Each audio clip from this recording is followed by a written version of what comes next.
I mean, my early memories from supporting City are probably the double winning season. I remember being Walsall 8-2 at home on the last game of the season, and then obviously we lift the League One trophy. First trip to Wembley that season as well, in the Johnsons playing trophy final. Funnily enough, we beat Walsall at Wembley that day as well. So that's probably my first main memory of supporting City. I think it was what 2014-15 season, so what, 9 years ago.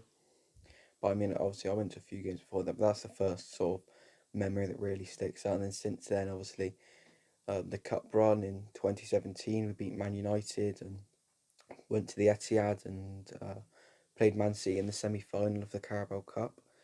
Played Man City again last season as well, but that Carabao Cup run and the double winning season is probably the main first two memories of supporting City I've got.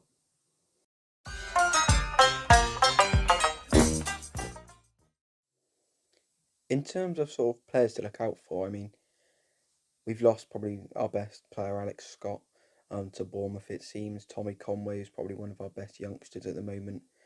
He's out injured with a hamstring injury for 3 months, I think it is. So it's a tough one. But I mean, if I had to pick someone, it'd probably be Hayden Roberts or Jason Knight. Well, we signed them in the transfer window, and they looked really good in pre-season. They really impressed the Bristol City fan base, and um, Hayden Roberts and Jason Knight both played on Wednesday in the Carabao Cup game against Oxford. We won 5-1, but they both looked very, very good. I mean, Hayden Roberts got his first assist. I think Jason Knight scored twice. But I mean, they both look very, very good. And I think when they're both on form and if the team's playing well, I think they could be really good players for Bristol City. And I mean, if I had to pick two, I mean, the current squad, I'd probably pick them as the main men to watch out for. Hayden Roberts probably going to be playing left back. But we saw against Oxford, he moves up the pitch. And he like, whoever's in that like left wing spot, he likes to move around with them. So I think he was like overlapping Anis Mehmeti quite a bit on Wednesday night, and Jason Knight's that centre mid sort of cam player who seems to maybe be a replacement for Alex Scott. But obviously, I think we still will be looking to hopefully sign another midfielder to replace Alex Scott for the rest of the window, especially with 25 million to spend.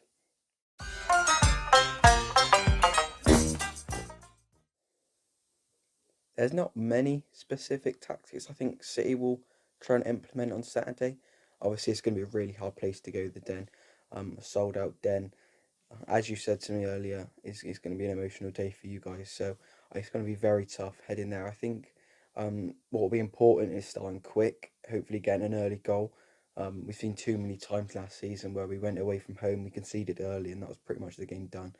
And especially obviously the Den's a hard place to go to on any day, but your first home game of the season is going to be an emotional day. Um, Obviously you guys are coming off the back of a disappointing loss against Brendan as well, so you guys are want to be coming to change that form around in the league and get your second league win. So it's going to be a very tough place to go.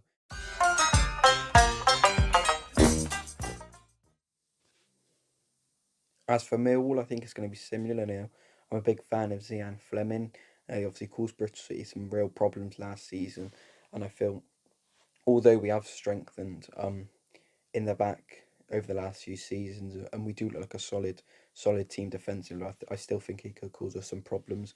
Obviously, we saw in the first half against Oxford on Wednesday, we were quite open at the back. Obviously, it changed in the second half, but I mean, I don't think we're going to be able to, have that sort of opportunity of being so open at the back because I think a team like Mill, if we are open at the back and poor defensively for times on Saturday, I really think Mill will cause us some problems and get a good few goals past us if we're not tight at the back from the very start.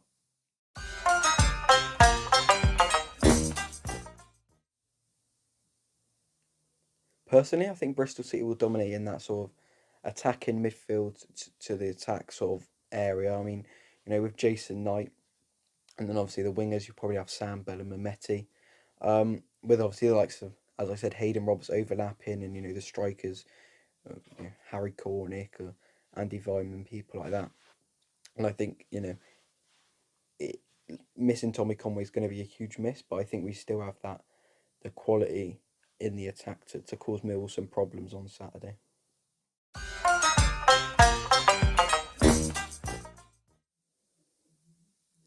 If I'm being honest, the club hasn't evolved much over the last few years. not as much as other clubs at least. Obviously we've built a new stand. Ashton Gate's obviously a much better stadium than it used to be. Um, but playing wise, it's got a bit more attacking. To be fair, we've got a lot more youngsters in the squads, and I think that's what Nigel Pearson and Bristol are trying to do. We're no longer bringing in loan players. Pearson's made it very clear he's not a fan of loan players, as it hinders the chance for young players from the academy to go up. And I mean, to be fair, we have had some brilliant youth players come up from the academy. The likes of Tommy Conway and Alex Scott over the years. Joe Bryan, who's obviously now at Millwall, he came through our academy. The likes of Sam Bell as well. So I mean, there's a huge amount of academy players in our squad at the moment. I think that's what we're really trying to do as a club, is trying to use our academy to bring the players up to the first team. And obviously, one of our ex players, who's a Bristol legend, Brian Tinian's one of the people who run the academy, and he's done a very good job of bringing those young players through. Scouting them out, bringing them through the academy, and then into the first team as well.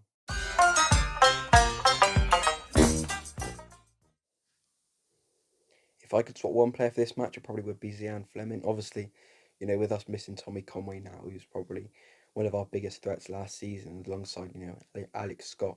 I mean, it's really disappointing that he is injured, and we're going to have to find a way around that if he is going to be injured until there's people saying until like Christmas sort of time. So probably for this game, I would take Zian Fleming just to take out that attacking spark from you guys and hopefully give that to us. Um, I think he could be one of the players that could cause us some problems on Saturday, if I'm honest. I would like to say Joe Bryan as well. I'm really looking forward to seeing him again. I really hope the City fans give him a good reception. Obviously, he as I said, one of the players who came for our academy, scored a goal against Man United, scored a goal against Bristol Rovers in our last derby, I believe. So it'll be good to see him again, and hopefully City fans give him a good reception on Saturday.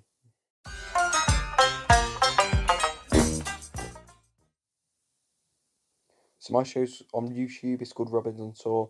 It's mainly based around Bristol City, but I do a few neutral games from now and then. But I pretty much go to every single Bristol City game, home and away. Um, and yeah, it's based around interviews really, and giving fans the chance to give their opinions out there, and interviewing journalists and players and the manager from time to time as well. But yeah, you can just find that on YouTube, Robinson Tour. I've been doing it for 2 to 3 years now. I think I started in the first lockdown, and it's going well. I won the Football Content Award Silver Award last year. I was nominated in the first year of doing it, so yeah, it's going well at the moment.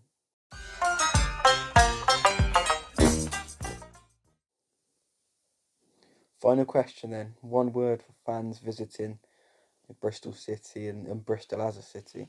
It'd probably be interesting. Is probably the right word. There's a lot of different parts of the city. Obviously, you've got the harbour side, which probably a lot of the main pubs and stuff are away fans are, and then you've got around the ground, which is mostly home fans. But there's a lot of bars and restaurants and stuff. But for away fans, the main bit's probably harbour side. And it's not a bad place to go for a drink and a bite to eat before the game. If I'm honest, it's only about a 20-minute walk to the ground as well. So yeah, not too bad for an away fan, and obviously after a game as well, it's really good to go back. And I think Bristol's one of the cities, and Bristol City as a club's one of the away grounds that a lot of away fans enjoy coming to.